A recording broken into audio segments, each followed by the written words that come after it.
Hello and welcome sa Mathaglish. Kung bago ka lang sa aking channel, ako si Ben Paul de la Cruz at layunin ko matulungan ng mga Pilipinong mag-aaral na mas maintindihan ang math.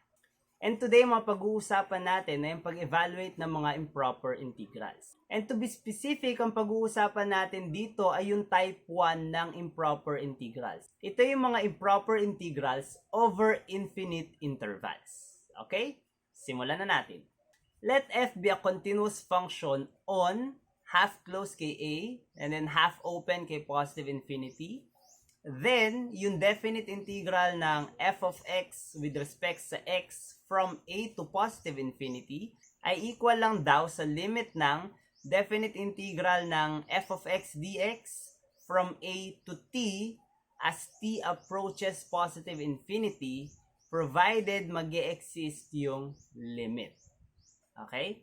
Take note na ang positive infinity ay hindi real number. So, ang gagawin natin para ma-solve yung mga gantong klase ng integral ay gagamit tayo ng concept ng limits. So, hindi up to positive infinity yung co-consider natin, kundi hanggang kay t lang.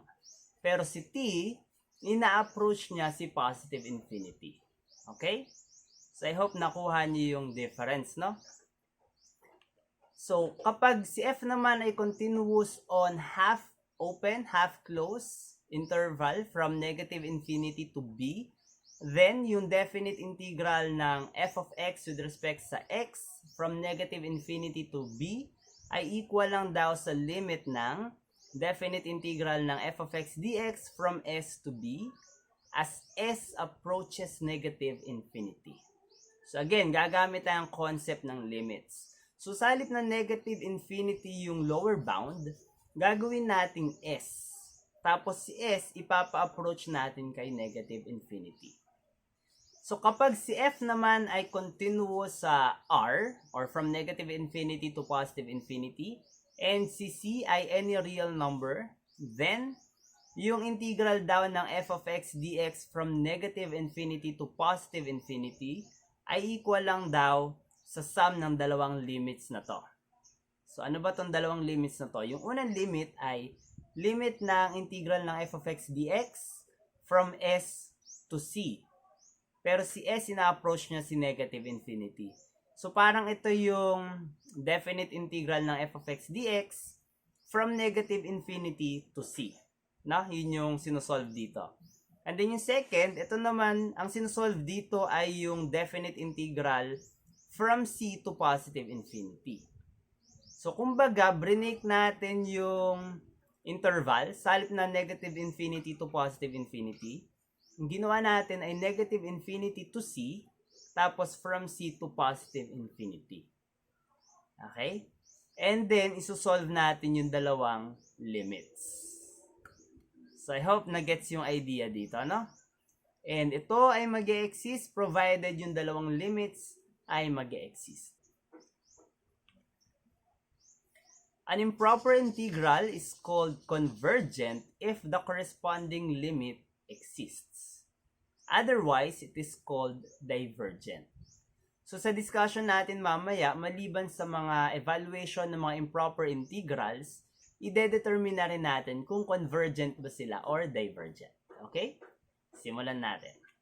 Example number 1. Evaluate yung integral ng 1 over x dx from 1 to positive infinity. So, paano natin to gagawin? Sabi kanina, kapag infinity yung isa sa mga bounds, then papalitan na lang natin to either s or t, tapos papa-approach na lang natin kay positive infinity. So, ito ay equal lang daw sa limit ng integral ng 1 over x dx from 1 to t, tapos si t nag-a-approach sa positive infinity. So, ngayon, pwede natin isolve yung definite integral, no? Ano ba ang integral ng 1 over x dx? So, we have ln absolute value ng x. Ang next ay evaluate natin yung ln ng absolute value ng x from 1 to t. So, substitute muna natin yung nasa taas. So, substitute yung t. And then, ima-minus natin yung substitute naman natin yung nasa baba. Tapos kukunin natin yung limit ng buong difference na yun, no? So, we have limit ng ln absolute value ng t minus ln ng 1 as t approaches positive infinity. Ano yung limit ba ng ln absolute value ng t as t approaches positive infinity? So, pa-infinity yon, no? And then, minus ln 1. So, ano naman ang ln ng 1? Ang ln ng 1 ay 0. So, yung form nito ay positive infinity minus 0. So, dahil yun yung form, ito ay equal lang sa positive infinity. So, dahil yung limit ay infinity, then hindi talaga nag-e-exist yung limit. And therefore, magiging divergent yung ating improper na integral. Okay? So, punta tayo sa example number 2. Evaluate yung integral ng 1 over square root ng 4 minus x dx from negative infinity to 0. So, paano natin to gagawin?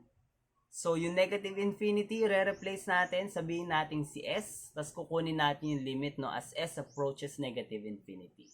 So, magiging ganito lamang. And then, simplify natin yung definite integral. Pansinin natin na pwede tayo gumamit dito ng u substitution. Ile-let nyong u yung buong denominator and then use power rule. Makukuha nyo ito. No? So, dahil definite integral to, i-evaluate natin siya sa bounds niya from s to 0. So, substitute muna yung nasa taas minus sa substitute natin yung nasa baba. Tapos yung limit, syempre nandun pa rin, no? Kasi hindi pa naman natin ine-evaluate yung limit.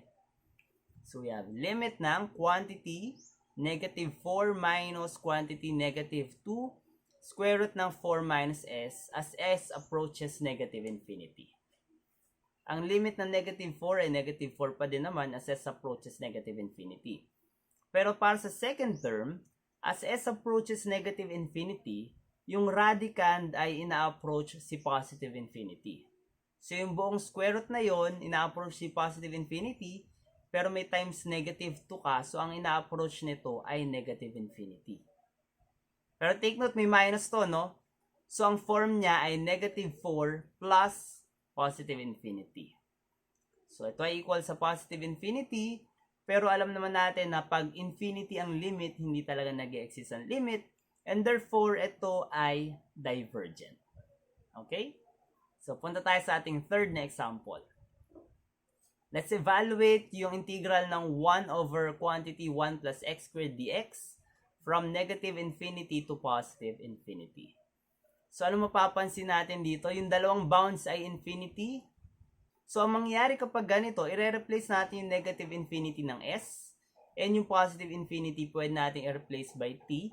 And then, kunin na lang natin yung mga limits, no? Ng dalawang definite integrals na to. So, alam naman natin ang antiderivative ng 1 over 1 plus x squared. Ito ay arctangent lang ng x, no?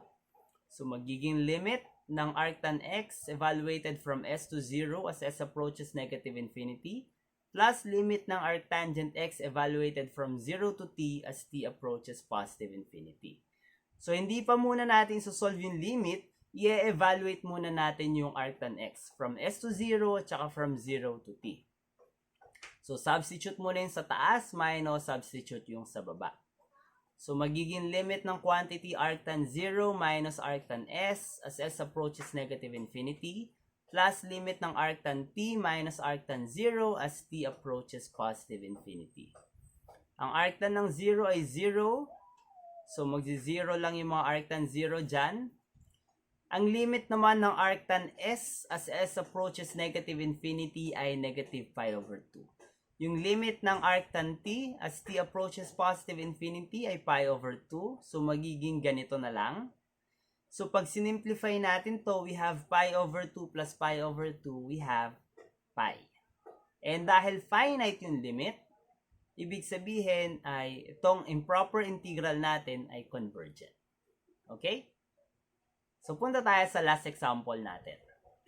Evaluate yung definite integral ng cosine x dx from negative infinity to positive infinity. So, dahil infinity yung mga bounds, katulad nung sa example number 3, gagamitin natin to, no? Palitan yung negative infinity ng s, palitan yung positive infinity ng t, tapos kunin natin yung mga limits ng definite integrals natin. And then from here, so solve lang natin yung integral muna ng cosine x dx. Ito ay sin x. Pero dahil definite integral, i-evaluate natin sin x from s to 0 at saka 0 to t. So, hindi pa natin sinusolve yung limits, no? So, substitute yung sa taas minus yung sa baba. We have limit ng sin 0 minus sin s as s approaches negative infinity.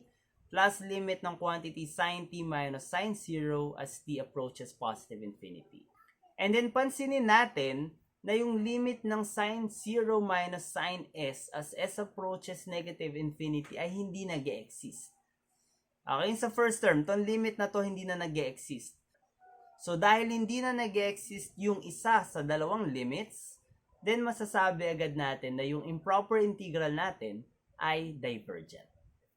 I hope nakatulong sa inyo. So, kung na-appreciate nyo itong discussion natin, don't forget to like and subscribe and share this to your friends. See you next time.